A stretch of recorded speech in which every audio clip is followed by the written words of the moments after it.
Iran जीत गया, America हार गया।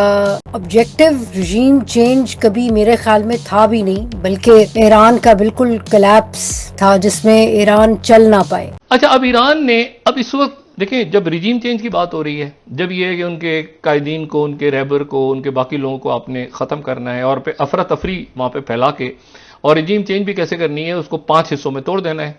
ये जो प्लान है उनका, ज़ायनिस्ट जो प्लान है, वो ये है कि ईरान को 5 हिस्सों में तकसीम कर दिया जाए।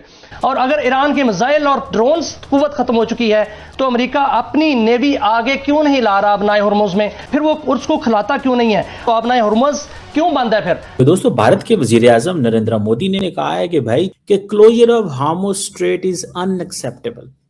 इट मींस कि India stands with Israel oil and energy infrastructure. वो कहते हैं आप लड़ते रहो, हम इस लड़ाई में आपको नहीं रोकते, लेकिन हमारा नुकसान ना करो। सब दुनिया में ये तबसरे हो रहे हैं कि जिस किस्म का हमला किया गया है ईरान के ऊपर और जैसे लोगों को मारा जा रहा है, पैलेस्टीनियंस को भी और ईरानियंस को, तो जाहिर है कहीं ना कहीं तो बैकलैश आएगी ना इसकी।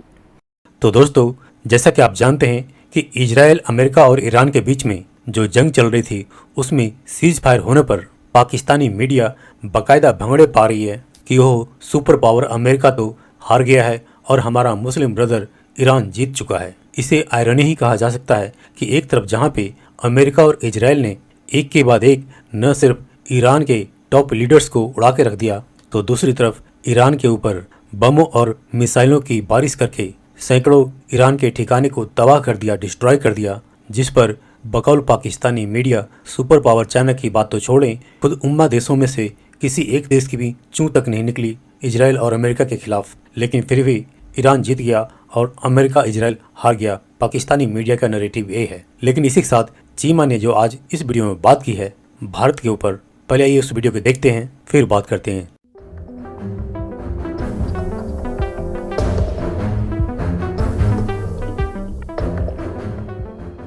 तो दोस्तों, भारत के वजीर आजम नरेंद्र मोदी ने पार्लियामेंट में बड़ा सख्त खिताब किया है कि नरेंद्र मोदी ने कहा है कि भाई तुम ये जंग जो है वो हमारे ऊपर मुसल्लत ना करो।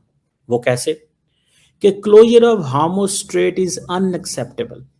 इट मींस कि India stands with Israel, India stands with the American cause, because India ये कहता है कि जो ईरान पे हमला हो रहा है उसको वो कंडेम नहीं कर रहे, लेकिन ईरान ने जो एक्शन लिया है उसको वो कंडेम कर रहे हैं। So that makes a point. इस पॉइंट की हमें समझ आ गई कि ये पॉइंट है क्या। तो आप अगर सिर्फ इसी चीज से अंदाजा लगा लें, आप जरा सुने ये कहते क्या है, फिर मैं आपको बताता हूं कि इंडियन पोजीशन क्या है, इंडिया ने अभी तक किया क्या है। क्योंकि इंडिया कहता है अपने आप को वो ग्लोबल साउथ का लीडर है। वो कह रहे हैं कि भाई आप जो है ना ये कमर्शियल जहाजों को नहीं टारगेट कर सकते।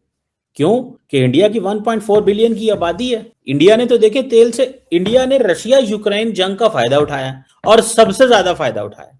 अब वो समझते हैं कि तेल तो हमें मिल रहा था, अब ये तेल की सप्लाई बंद हो गई तो हमने करना क्या। अच्छा, इंडिया की पोजीशन जो है वो ये है कि भाई सिविलियन एरियाज पे हमले नहीं होना चाहिए विदाउट नेमिंग एनी कंट्री। ना वो ईरान का नाम लेते हैं, ना वो इजराइल का नाम लेते हैं, लेकिन ज्यादा तो ईरान के अंदर सिविलियन एरियाज को टारगेट किया गया है ना। Oil and energy infrastructure. वो कहते हैं आप लड़ते रहो, हम इस लड़ाई में आपको नहीं रोकते, लेकिन हमारा नुकसान ना करो।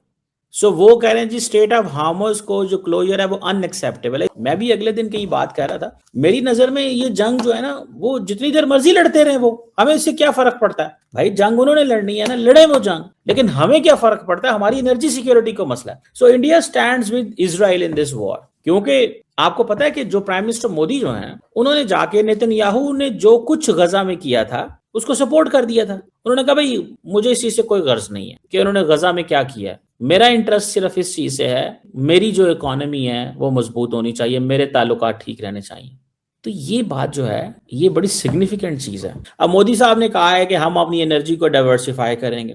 तकरीबन 41 मुल्कों से इंडियंस जो हैं वो तेल लेते हैं, तेल एंड गैस, और वो इसलिए ले रहे हैं बिकॉज उनको पता चला है कि ये अगर फॉर एग्जांपल आप अब क्योंकि जंग का माहौल है, सो इंडिया की जो एक ब्रॉडर डिप्लोमेटिक मैसेजिंग है वो यही है कि भाई हम तमाम मुल्कों के साथ, यही वजह है इंडिया ने ब्रिक्स को भी इन्वोक किया। लेकिन ब्रिक्स का, अच्छा ब्रिक्स में ये है कि there is no one country, UAE is also part of the BRICS. UAE भी ब्रिक्स का हिस्सा है और ईरान भी ब्रिक्स का हिस्सा है। सो ईरान की फ्रेंडशिप बहुत है, इंडिया की फ्रेंडशिप बहुत है, बट लिवरेज का मसला आ रहा है कि from where they can get what they want to get. The question is कि द लीडरशिप इन इंडिया जो ये वो कह रहे हैं वो India definitely doesn't stand with Iran. India का इस वक्त जो मीडिया डिस्कोर्स है वो क्या है? इंडिया की जो मीडिया की सारी जो है वो दैट सपोर्ट ईरान, वो इजराइल को सपोर्ट करता है। इंडिया मल्टी अलाइनमेंट की बात करता है। मतलब इंडिया एक तो किसी से लड़ना नहीं चाहता, याद रखिए, वो चाइना से भी नहीं लड़ना चाहता। यहीं पे अमेरिकन को कंफ्यूजन हो गई कि ये इंडिया, अमेरिकन ने ये महसूस कर लिया कि India is not a player to whom on we can rely, so they stopped supporting, उन्होंने इनको सपोर्ट करना बंद कर दिया। वो मल्टी अलाइनमेंट, इंडिया कहता है हमारी मल्टी अलाइनमेंट है, वो कहते हैं मल्टी अलाइनमेंट को नहीं। अमेरिका के केस में जो अमेरिका के, देखिए याद रखें, जो अमेरिका के अलाइज है ना, उनका इम्तिहान आ जाना है, याद रखिएगा, वो कोई भी हो। यूरोपियंस का नहीं आया पिछले 20 साल, 2 जंगें लड़ी, यूके साथ जाना पड़ा, उधर इराक 2003, फिर अफगानिस्तान, अभी वो किसको कह रहा है, अभी वो मिडल ईस्ट की इम्तिहान है। सो अमेरिका से दोस्ती का मतलब ये है कि आपका इम्तिहान आ जाना है। इंडिया को पता है ये इम्तिहान आना है। इंडिया, दैट्स व्हाई इंडिया से भाई पीछे रहो, कोई जरूरत ही नहीं नजदीक जाने की। मुझे ये लगता है कि इंडिया ने अपनी पोजीशन यही रखनी है, और इंडिया को लोग, people start taking less serious in a way कि yes you can do business with them but you can not bank on them. International politics में you must have alliances. But ये एक बड़ी इंटरेस्टिंग सिचुएशन है। मैं ये कह सकता हूँ कि it's a very challenging time for India. वो ना इंडिया ने ईरान के खिलाफ पोजीशन ली है, इंडिया इजराइल के खिलाफ कभी नहीं जाएगा। इंडिया के economic, military, defence, security, technological, strategic interest Israel के साथ। तो मैं इस चीज को थोड़ा स्टडी कर रहा हूँ। मैं ये समझता हूँ कि इंडिया वो कह रहा है कि भाई स्ट्रेट ऑफ हार्मोज नहीं आप बंद कर सकते क्योंकि हमारे 1.4 बिलियन है। तो क्या इंडिया अमेरिका के साथ इस को खुलवाने में मदद करेगा? ये है $1 मिलियन सवाल। क्या इंडिया की नेवी को स्ट्रेट ऑफ हार्मोज में जाना चाहिए? क्या मतलब आपका क्या जॉब है? या नेवी जाएगी अंदर, कहेगी पायन मेरे 10 जहाज आ रहे हैं, खबरदार ईरान साहब आपने इसके ऊपर हमला किया। आप इमेजिन करें अगर इंडिया अपनी नेवी स्ट्रेट ऑफ हार्मोज में घुसा दे, ईरान पीछे हट जाएगा। ईरान पीछे हट जाएगा। क्या इंडिया ये फैसला कर सकता है? अगर ये इंडिया फैसला कर जाए, इंडिया की ग्लोबली बल्ले बल्ले हो सकती है कि पायन इंडिया के जहाज गए घुसे अंदर और ईरान को मना किया कि आप ये नहीं कर सकते। क्या इंडिया करेगा? लेकिन इंडिया को ये करना चाहिए। अगर इंडिया ग्लोबल साउथ में ये कह सकता है, उसे मेरी शिप को हाथ नहीं लगाना। इंडिया को तो अपनी नेवी भेजनी चाहिए। पायरेट्स के खिलाफ भेजता था, इधर भी भेजे, पता चले इंडिया का रोल क्या, किरदार क्या है, इंडिया सामने आए। लेकिन इंडिया ने वॉर्न किया है। So will India send its forces? That's $1 million question and I really want to see कि इंडिया इसमें कितना इन्वॉल्व होता है। बिकॉज इंडिया की एनर्जी सिक्योरिटी अगर कंप्रोमाइज होती है तो इन्फ्लेशन होगी। पायन इस वक्त बर्तानिया के अंदर, अमेरिका के अंदर तेल की कीमतें आसमानों को छू रही हैं, यूरोप के अंदर, पाकिस्तान के अंदर। इंपॉर्टेंट चीज, लेट्स सी क्या निकलता है मोदी साहब के। तो दोस्तों, जैसा कि आपने देखा कि चीमा ने भारत के ऊपर कई नैरेटिव बनाने की कोशिश की कि जिसमें एक तो कि भारत ईरान के साथ खड़ा नहीं बल्कि इजराइल के साथ खड़ा है। साथ ही चीमा ने यह भी कहा कि भारत चाइना से लड़ना नहीं चाहता और यही वजह कि अमेरिका इस समय भारत को सपोर्ट नहीं कर रहा क्योंकि इंडिया मल्टी अलायंस की बात करता है, यानी सभी देशों के साथ रिलेशनशिप बनाए रखना चाहता है और खुल के किसी एक देश के साथ या खिलाफ नहीं जाना चाहता। तो एक कमर चीमा की दोनों ही बातें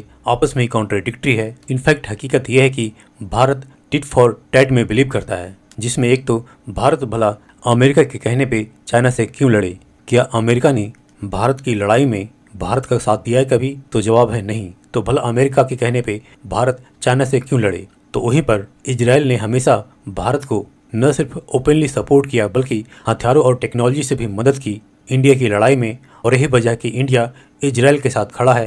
और इनफैक्ट मोदी जी ने तो इजराइल में जाके कहा कि हम आपके साथ खड़े हैं। लेकिन इसका ये मतलब नहीं कि इंडिया ईरान के साथ नहीं खड़ा है।